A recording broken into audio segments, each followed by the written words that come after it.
What's going on, Cougar fans? Peter Borkowski here on the Cougar Sports Network, bringing you this edition of Coaches Weekly. And once again, I'm joined by head coach of CUC men's basketball, Coach Surles. Welcome back to the show. Excited to talk to you today. How you doing? Good. Well, you guys only played in one game since last time we talked, and unfortunately, it was a 4-point loss at Edgewood College. And it was a very high-scoring affair. Both you guys were sitting right around 90 points. And I want to start there is that you and your team have been getting in a lot of high-scoring games this year. You've been laying up, a lot of points. You've been scoring a lot of points, too. You have one of the best offenses in the conference. But is that something you and the coaching staff are kind of aware of, especially on the defensive end? Is that, you guys are, even though you're scoring a lot of points, you're giving up a lot of points, too. Is that something you're trying to build on as the season continues?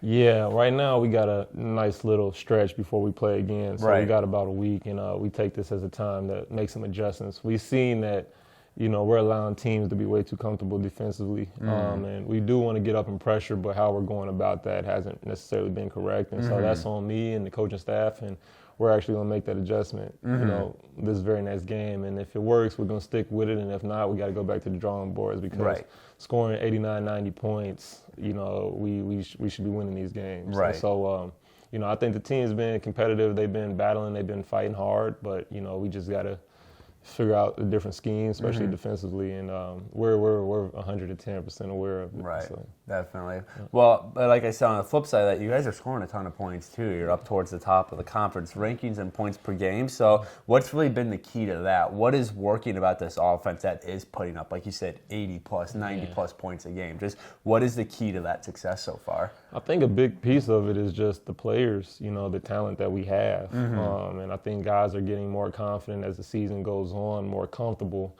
and we want to continue to build on that. Obviously, when I came in, I wanted to emphasize the spacing a little bit more, and I think spacing has opened up some things for guys that necessarily hadn't been there before, and I think that plays a part as well. But for the most part, man, at the end of the day, Jimmy's and Joe's. So we got guys that can make plays. We got multiple guys on this team that can go out and score 20 points. Definitely. And so I think you're just seeing the arsenal, and as B-Hat gets back healthy, I think it'll open up even more. Right.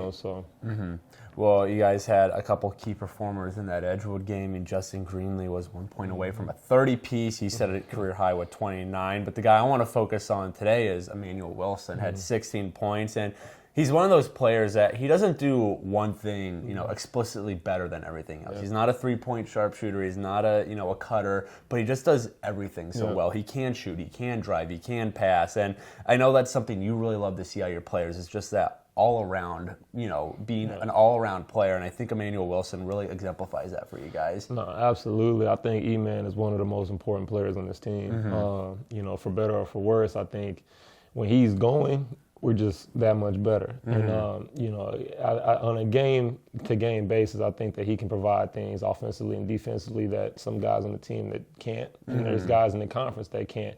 And I think that's just a plus, especially when he can be the main option one night and he can be the fourth or fifth option the next night. That just shows like the depth and the rotation. But he's a great player, and I wanted to continue to see him, just build his confidence and get that rhythm and that flow throughout this season. So definitely. Well, like you said, you have some time off now between your next game. Cougars are back in action on Monday against Aurora. But what are you guys really keen in for on this Aurora game? Aurora's a tough team. Luckily, you got them at home this time.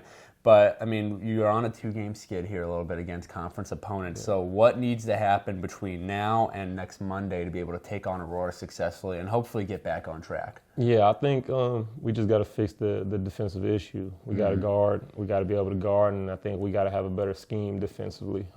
Too many games recently have allowed teams to have career nights, and I think if we can take that out the equation, we should be better off. Aurora is going to be an athletic team. They're going to be very athletic and physical, kind of like we are, and so it's going to be a tough matchup. But I think our guys, are ready for the challenge, and they understand the importance and the urgency of this game, especially with us being 1-3, and then even Aurora being 3-1. So, we just got to go back to the drawing board and just lock in this week. Definitely. Yeah. Well, Cougars are back in action on Monday the 18th, taking on Aurora right here at Geisman Gymnasium. That is a 7 p.m. tip-off time. Coverage can be found at our website, cucougars.com, and the live stream on our YouTube page, CUC Sports. Coach, good luck in that upcoming game against Aurora, as well as the games after that. I'm looking forward to talking to you again next time. Absolutely. But until then, this is Peter Borkowski signing off of the Cougar Sports Network and wanting to say, as always, go Cougars!